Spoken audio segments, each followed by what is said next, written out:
ఒక ఐటమ్ చెప్తే ఇంకో ఐటమ్ చేసి ఇది బాగుంటే టేస్ట్ అని అంటారు ఏంటి? అంటే ఏంటంటే బెగ్లు మనకి ఈరోజు హాలిడే ఇచ్చాడు. ఎందుకు హాలిడే ఇచ్చారంటే మోడీ గారు విశాఖపట్నం వస్తానని చెప్పి మా బస్సులని తీసుకెళ్ళిపోయారు. ఇంకా ఈరోజు మాకు మొత్తం ఆన్లైన్ క్లాసులు అయ్యాయి. ఇంకా ఈవినింగ్ దాకా ఆన్లైన్ క్లాసులు విని కూర్చొని అలా చిరాకు వచ్చిందా, ఇంక ఈవినింగ్ బయట తిందాం అని చెప్పేసి ఇంకా దివాంచరి స్టార్ట్ అయిపోయింది. ఇంకా దివాంచరిలోని కొత్తగా బిస్మిల్లా సెంటర్ ఓపెన్ అయ్యింది. ఇంకా ఎప్పటి నుంచి ఉంది, కాకపోతే ఈసారి కొత్తగా రెస్టారెంట్లో ఓపెన్ చేశారు. ఇంకా నీట్గా లోపలికి వెళ్ళిపోయాం.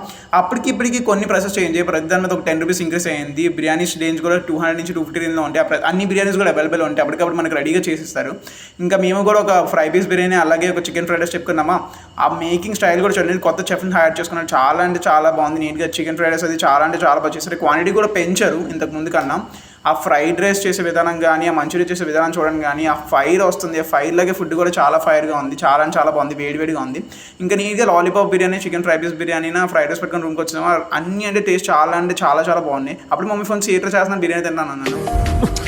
బిర్యానీ బిర్యానీ బిర్యానీ రోజు అదే బిర్యానీ ఎలా తింటున్నారా? రోజు అదే బిర్యానీ ఎలా తింటాం బాస్? మొన్న ఉలవచారు బిర్యానీ, నిన్న రాజుగారి బిర్యానీ. ఇంకా దీని పర్ఫెక్ట్ అడ్రస్ ఎక్కడంటే మన దివాంచరి సెంటర్లో ఉంటుంది. అలాగే మన వీడియోస్ చాలా మంది చూస్తున్నారు కానీ సబ్స్క్రైబ్ చేసుకోవట్లేదు. ఇప్పుడే నా ఛానల్ యూట్యూబ్లో సబ్స్క్రైబ్ చేసుకొని ఇన్స్టాగ్రామ్లో ఫాలో చేసుకొని పెట్టుకోండి. ఇలాంటి వీడియోస్ ఎప్పటికప్పుడు మీకు అప్డేట్ చేస్తూనే ఉంటాను. ఇట్లీ మే అజయ్.